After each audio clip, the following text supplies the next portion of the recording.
Hola oyentes de Radio Sefarad y bienvenidos nuevamente a De Cero a Aleph, Matemáticas y Judaísmo de la mano de Amelia Muñoz García. ¿Qué tal, Amelia? Buenas tardes. Bueno, en estos calores estivales el tema de las matemáticas igual a alguna gente le causa justamente escalofríos, pero no así a la gente que disfruta como tú de este tema y como tantos judíos que se dedicaron a estas labores, como el personaje que nos vas a hablar hoy, Norman Levinson. ¿Quién fue? Pues bueno, Norman Levinson, que nació en 1912 y murió en 1975, fue un ingeniero y matemático que destacó en las matemáticas no solo por el hecho de que se dedicara a una amplia rama, en vez de a una sola, una amplia diversidad de actividades, sino que las cosas que él hacía luego eran aplicables y había gente que tomaba el relevo y continuaba con sus estudios posteriormente. Este hombre, Norman Levinson, va a nacer en el estado de Massachusetts, en Estados Unidos, en un pueblo pequeño llamado Lynn, aunque poco después él y su familia se van a mudar a Revere por motivos laborales del padre. Me gustaría mencionar que la familia Levinson tuvo mala suerte y económicamente no estaban muy bien en aquel momento. Su familia había emigrado de Rusia y a pesar de ello, los padres consiguieron que tanto él como su hermana fueran a la universidad y se esforzaran. Y ellos no tenían conciencia de ser particularmente poco adinerados. Y sin embargo, Norman Levinson, estuvo ayudando a sus padres económicamente, trabajando en una tienda después del colegio para ir aportando también un poquito más. En 1929 tuvo la suerte, o más bien se mereció, que lo admitieran en el MIT, el Instituto Tecnológico de Massachusetts, pero no como matemático, sino como ingeniero eléctrico, que era lo que él en principio quería hacer. Y de hecho él va a graduarse en 1934 y ese mismo año va a conseguir el máster en ingeniero eléctrico. Sin embargo, a lo largo de su carrera, este hombre había estado cursando gran parte de los cursos, de las asignaturas que todos los matemáticos en el MIT habían estado estudiando. Y de hecho hubo un punto fundamental que hizo que este hombre se cambiara a las matemáticas. Por ejemplo, hacia 1933 elige un curso que está dando Norbert Wiener, un matemático bastante interesante que trabajaba en el MIT, sobre integrales y series de Fourier.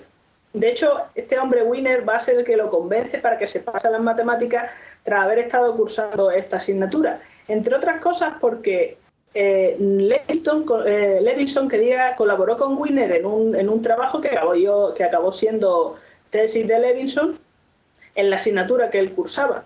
Y se dieron cuenta en aquel momento de lo brillante que era este hombre desde el punto de vista de investigar matemáticas. Así que Wiener no solamente lo convence para que se cambie, sino que hablando con los compañeros que él tenía en el departamento, convence a sus compañeros para que le concedan una beca. Levinson estaba un poco extrañado porque lo que él quería era cursar el doctorado de matemáticas en el MIT. Sin embargo, los del departamento de matemáticas le dijeron, pero hombre, si no hace falta, si tú tienes conocimientos de matemáticas de sobra como para no necesitar el doctorado. Así que lo que hicieron fue darle una beca llamada Redfield Proctor Traveling Fellowship para que se pudiera ir a la universidad que él eligiera a seguir estudiando. Y de hecho él decide irse a Cambridge, en Inglaterra, porque había allí un matemático llamado Harding que lo tenía en muy alta estima y quería ver si podía interactuar con él. En el MIT le prometieron que en cuanto volviera le concedían el doctorado y así fue. Los padres de Levinson, no tenían muy claro que este hombre se fue a Europa, sobre todo porque un poco sí se veía por dónde iban los tiros de lo que iba a pasar posteriormente. Sin embargo, los convenció diciéndoles que esto era una buena oportunidad para él y decide cursar el curso en 1934-35 allí.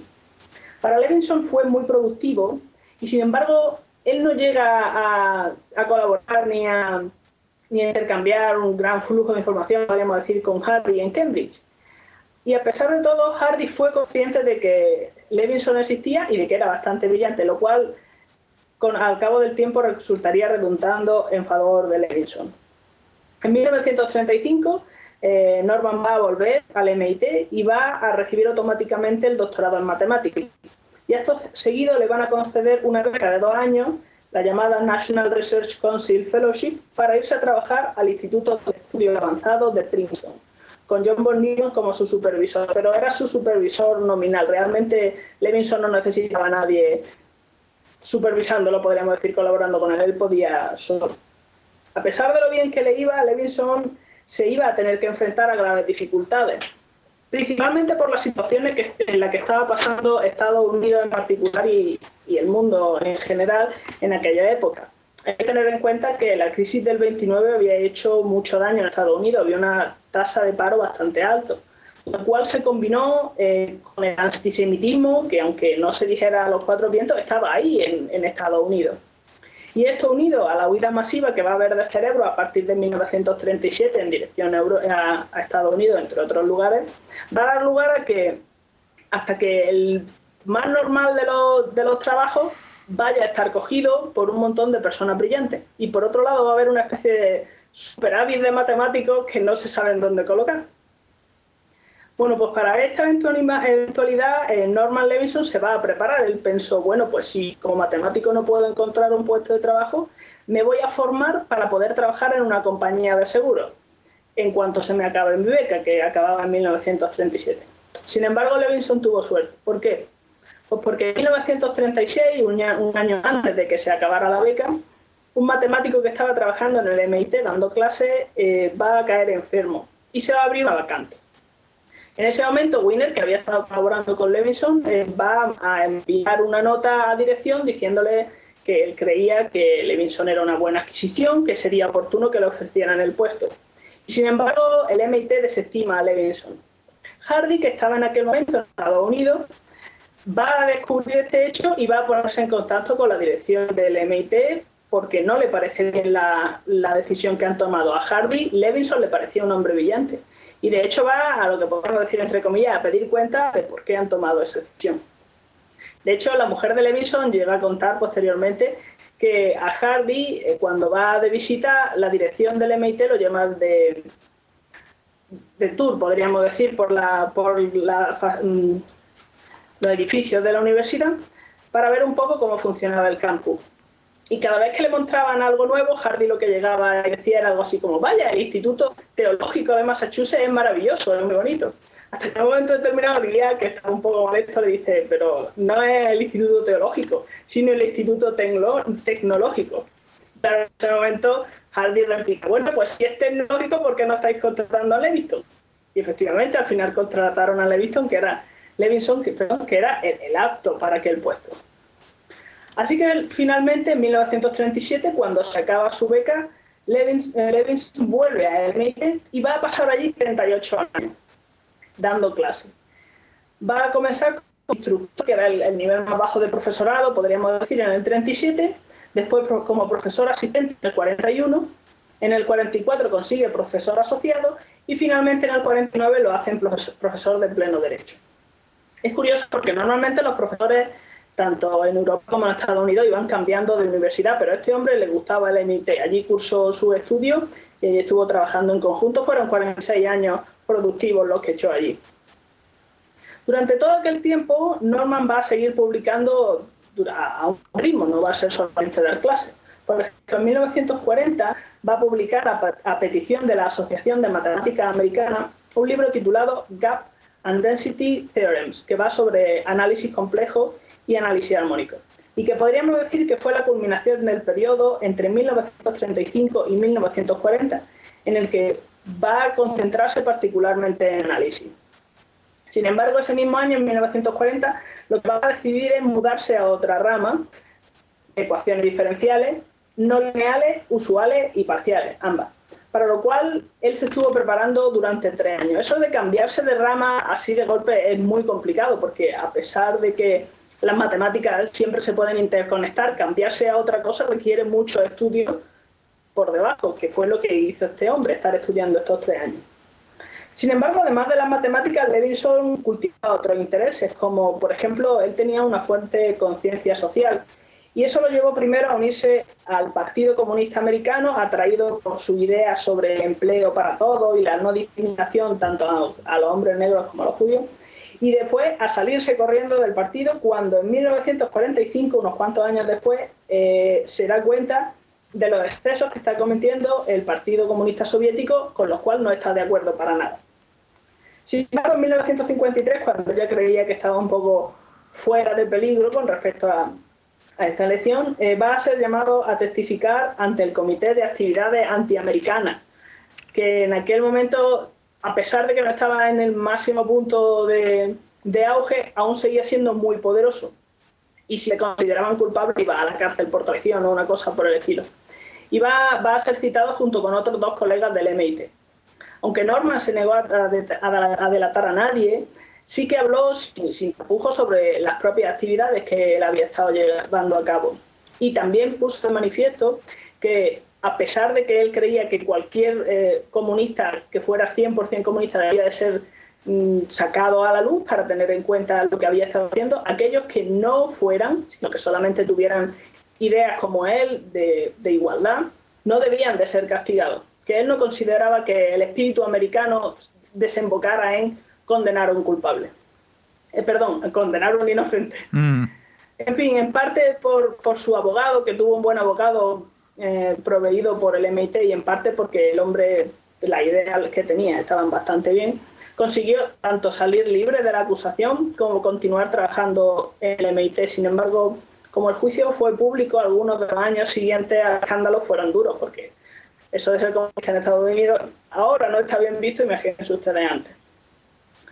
Sin embargo, durante el año siguiente, en 1954, la Sociedad Americana de Matemáticas le va a conceder el premio Boucher, así que tampoco serían unas personas que le guardaran mucho rencor por lo que había estado haciendo, le perdonaron bastante pronto.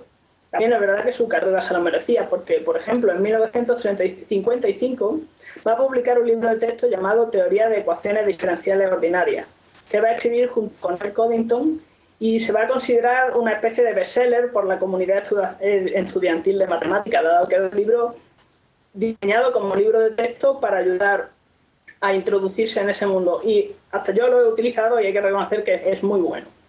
Y unos años después, en 1970, va a publicar Variable Compleja, en colaboración también con Red Heter, otro matemático, y este también va a ser un libro de texto, pero esta vez sobre análisis.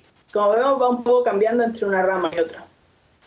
Bueno, uno de los mayores valores que podríamos decir que tiene Levinson como matemático era precisamente que no solamente tenía unas matemáticas impecables, sino que lo que hacía, como hemos comentado antes, daba lugar a que otros matemáticos pudieran recoger el testigo. Por ejemplo, en el prefacio del compendio de artículos que se publicó hace unos cuantos años, se hace referencia a que los trabajos de Stephen Smale de 1960, que sirvieron para desarrollar la teoría de sistemas dinámicos y caos, van a ser directamente inspirados por los estudios de Levinson sobre el oscilador de Van der Pol.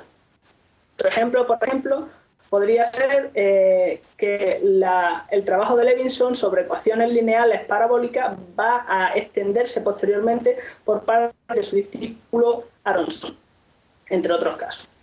Bien, hacia el final de su vida, Levinson va a volver a la teoría de números, que fue el arranque de las matemáticas para él, y se va a concentrar en la hipótesis de Riemann, sobre la que va a publicar en 1970 un artículo muy interesante que podría traducirse algo así como un recuento entusiasta sobre la prueba elemental del teorema de los números primos.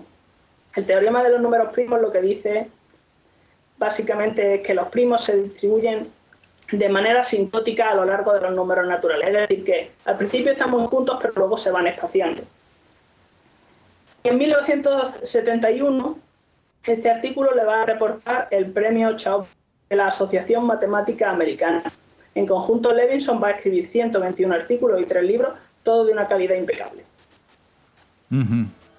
Bueno, una vida realmente intensa y con una carrera profesional que va de punta a punta, de la ingeniería a las matemáticas, con mucha naturalidad, ¿no?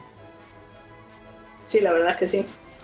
Bueno, pues estaremos encantados de que dentro de 2 semanas nos presentes otro personaje tan interesante como Norman Levinson. Y de momento, muchas gracias y hasta la próxima aquí en De Cero a Aleph, Matemáticas y Judaísmo. Pues muchas gracias a usted.